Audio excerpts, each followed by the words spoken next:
I had a fantastic threat modeling session that I trained a number of people over at Daimler-Benz a number of years ago.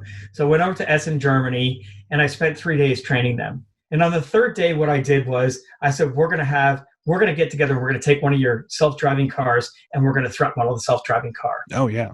So we got out there and we had a verbal session. We had a whiteboarding session. We went through and we threat modeled all the different things you could do to a self-driving car with all the different, and we came up with some fantastic stuff. It was like going into science fiction land. It was amazing. Like we were writing our own Schwarzenegger movie.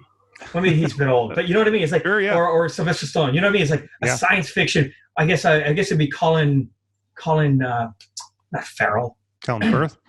Colin Firth, yeah. It'd be Colin Firth doing something like that. You know, one of those guys, like one of the newer guys. But it literally, like we had things. You and I are so the same age. TRS-80. Yes, Schwarzenegger. Yes. Exactly. And so yeah. You will hack this car. Yeah, right, so right.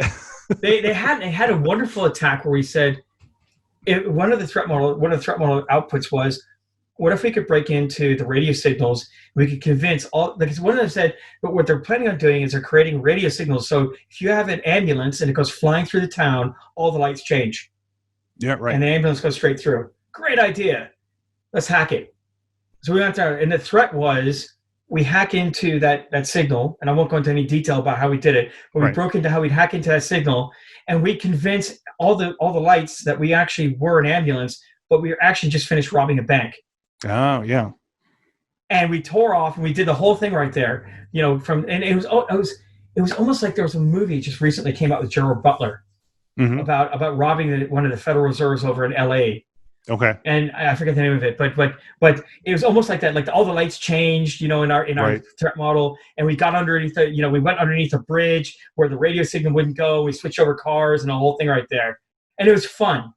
But it showed them the power of threat modeling in that sense right there. I mean, granted, there are a lot of more mundane ones. You know, you're going in and you're doing stuff like, there are a number of different companies. I can't tell, there's a lot of insurance companies and finance companies, but they're still interesting because what they do is, what I love seeing is I love seeing people's eyes light up.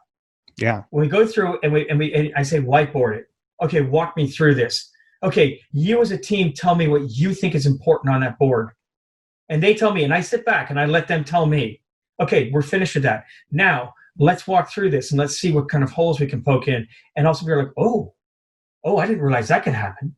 Right. Oh my God, there's a direct line from the outside into this particular crucial piece of machinery. Yeah. And one guy goes, oh, we need that for reporting purposes. Yeah, but we're not putting any kind of, where are the protections on it? And then everyone goes, oh, like that. That's what I love to see. Yeah, you're expanding their world, basically. Yeah, and then they get it. And I always try, one of the things I always try to do is I always try to relate to them in that sense. Like, okay, look, this is what it is, and they get it. And when they get it, you see the light bulbs come off in their head, and they go, okay. And then they turn around, and here's the beauty about it: is they turn around, they use the tools, and well, there are one or two ways of doing it. Either they come back to you, they go like, oh, you're so great, or more commonly, because I'm a contractor a lot of times in these places, is they say like, I had the greatest idea. I'm using this thing called Stride and threat modeling. I'm like, I thought of that. I taught that to you. But then I know that I got through somewhere. My wife always says to me, look, you won. Okay, sit down and calm down. You won. Have a beer. Let them have the win. Yeah. Yeah. You won. I'm like, okay, we both know who actually won. New episodes of Cyberwork are available every Monday at 1 p.m. Central. And don't forget to claim your free month of Infosec skills. Sign up using the code CYBERWORK and you'll get unlimited access to hundreds of courses, hands-on labs, certification practice exams, skills assessments, and more. Use code CYBERWORK for Infosec skills.